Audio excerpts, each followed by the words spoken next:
Marine Type 3 chronomètre, tel est le nom de la nouvelle montre proposée par l'Aventure. Vous savez qui se cache derrière l'Aventure, c'est Clément Gault qu'on connaît depuis de nombreuses années maintenant. Je me souviens quand il était venu dans nos presque premiers bureaux en 2017, nous présenter l'aventure marine, avant l'aventure sous-marine, après l'aventure transatlantique, ce grand barbu des forêts avec son Defender coloré qui travaille tout seul dans sa petite maison dans la forêt. Bon, c'est le cliché évidemment suisse par excellence, même si je pense qu'il accepte ce cliché-là et il en fait même un petit peu partie. Tout ça pour vous dire qu'on a toujours apprécié ce que Clément faisait et aujourd'hui, quand j'ai découvert la Marine Type 3 chronomètre, vous savez, c'est ce qui se passe parfois quand on a vraiment des coups de cœur. J'ai pris la montre, j'ai mise au poignet et j'ai fait « ouais, ok, j'ai pas trop envie de l'enlever ». Confort, lisibilité, quelque chose qu'on n'explique pas vraiment, qui plaît à l'œil fortement. En tout cas, c'est la nouvelle Marine Type 3 chronomètre.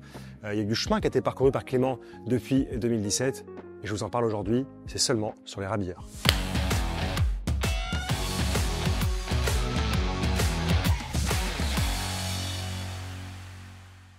Vous savez, le thème de la marque de Clément, le thème de la marque L'Aventure, c'est de proposer des montres outils, la bonne montre outil, la bonne tool watch, la montre d'exploration, la montre d'aventure qu'on a envie d'emmener un peu partout avec nous, sans vraiment se poser de questions, tout en retrouvant des petits codes de l'horlogerie par-ci par-là qui nous plaisent beaucoup. Comme je vous le disais, on découvrait Clément et on découvrait l'Aventure en 2017 et il y a eu beaucoup d'eau qui a coulé sous les ponts depuis. Depuis 2018, toutes les montres sont Swiss made, de A jusqu'à Z. Toutes les parties de la montre ont été fabriquées en Suisse. Et pour cette nouvelle Marine Type 3 chronomètre, je dois avouer que j'ai été assez bluffé par l'inspiration. En fait, quand j'ai vu la montre pour la première fois, je me suis dit, le design me parle, mais je ne sais pas forcément mettre un nom dessus. Il y a des lignes, il y a des courbes, il y a des codes qui me sont familiers, mais je ne savais pas trop en parler. Et quand j'en ai parlé avec Clément et qui m'a dit que son inspiration, c'était un peu les chronomètres de marine, pas ceux de Ferdinand Berthoud et de notre cher Abraham Louis Breguet, un peu trop ancien, mais plutôt sur les années 1970, 1980 et 90 à Quartz, j'ai tout de suite compris. Pour ça, je vais vous demander à la fois de songer aux montres bracelets, mais aussi de les mettre vraiment de côté. Allez, on commence par les montres bracelets dans l'inspiration. Je pense que vous avez tous en tête la célèbre Omega Marine avec son calibre Méga Quartz, la référence 148-0082. Cette pièce vraiment typique avec son cadran noir, très lisible, mouvement à quartz. Finalement, la première montre bracelet à avoir la certification, le titre, la dénomination de chronomètre de marine. Une montre à la précision infaillible, plus ou moins une seconde de variation mensuelle. C'était vraiment quelque chose de très beau.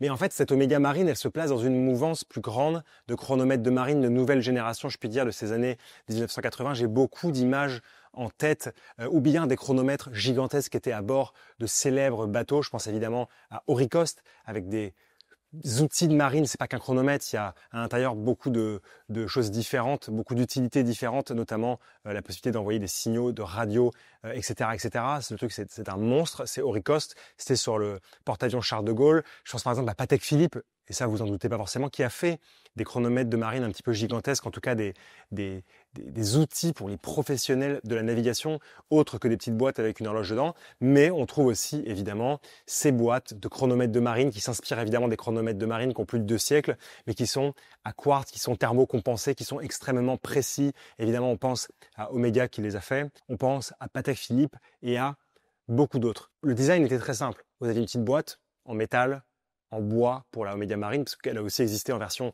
chronomètre de marine dans une boîte en bois classique.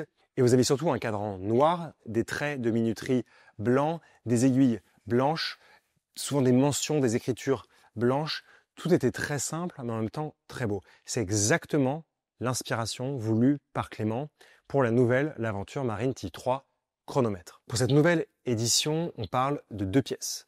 Une avec un cadran noir, une avec un cadran blanc, 2 pièces limitées à 100 numéros chacune, 38 mm de diamètre, un boîtier en titane grade 23, beaucoup plus pur que le titane grade 5, un boîtier avec des finitions juste splendides mais à la fois simples. Évidemment, on reconnaît le boîtier, la signature de Clément, la signature de l'Aventure avec cette double oreille à la fois sur la partie gauche du boîtier, à la fois sur la partie droite qui sert aussi un peu de pont protège-couronne à la couronne vissée bien évidemment parce que vous avez 30 barres d'étanchéité.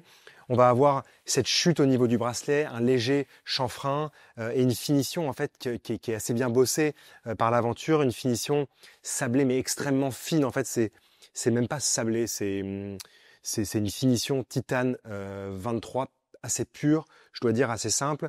Et ce que j'apprécie beaucoup, c'est évidemment d'avoir une lunette fixe avec des graduations et des repères gravés, puis ensuite peint noir avec la mention marine type 3 et la mention chronomètre. Mais le mot chronomètre n'est pas placé ici par hasard, nous en reviendrons juste après. Qu'il s'agisse du cadran blanc ou du cadran noir, la construction en sandwich est un peu spéciale. Quand on parle de sandwich, d'ailleurs on pense aux premières l'Aventure, on a l'impression qu'il y a deux parties de cadran et on voit la partie du dessous à travers la partie du dessus.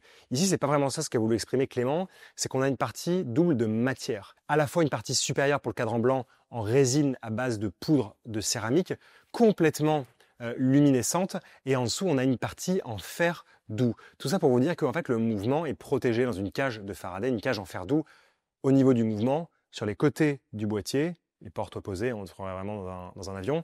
Et sur le fond de boîtier, vous avez une petite cage en fer doux qui vient aussi protéger en fait le mouvement de l'influence des champs magnétiques. Ça, c'était pour le cadran blanc, donc avec cette poudre de céramique et le super luminova partout. Et le cadran noir, vous avez une base classique de cadran, toujours avec cette cage de Faraday évidemment en construction juste en dessous, et le super luminova n'est utilisé que pour les graduations. Le détail de cette montre, on ne s'en rend pas forcément compte au premier coup d'œil, mais écoutez, je ne sais pas si on l'entend très bien, mais en tout cas, le verre n'est pas en saphir, mais il est en plexiglas. Si Clément a choisi le plexiglas, c'est pour plusieurs raisons. Vous savez évidemment notre amour pour les montres de collection, les montres vintage, souvent avec des verres plexiglas, ça confère une chaleur, ça confère une rondeur, une douceur beaucoup plus importante que le verre saphir. Après, il y a aussi une notion environnementale qui est mise en avant par Clément, le fait que le verre saphir demande beaucoup d'énergie à être produit, alors que le verre plexiglas, c'est beaucoup plus simple. Quand ça casse, ça ne fait pas 27 000 morceaux, ça se remplace, ça se polit, bref, ça se travaille un peu plus que le verre saphir. Ce n'est pas fini. À l'intérieur, on a le plaisir de trouver un mouvement Sellita SW3001-B, qui est un mouvement qui a été spécialement travaillé pour les montres l'Aventure, avec une masse oscillante ajourée, avec des côtes de Genève, avec du perlage. Donc de jolies finitions, même si on ne peut pas les apprécier pleinement à l'œil nu. L'horloger qui, un jour, révisera votre montre pourra vous le montrer ou pourra l'appuyer, en tout cas le prouver. Donc comme je disais, on ne le voit pas, ce calibre. Il délivre 56 heures de réserve de marche, qui est évidemment très agréable. Et il est caché à travers un fond qui est également en titane grade 23 où on peut lire le numéro d'édition limitée. 100 pièces pour le cadran blanc, je vous le rappelle, 100 pièces pour le cadran noir également. Je vous le disais, il n'y a pas moins de 2 minutes. Si vous avez la mention chronomètre sur la lunette, c'est pas posé ici par hasard.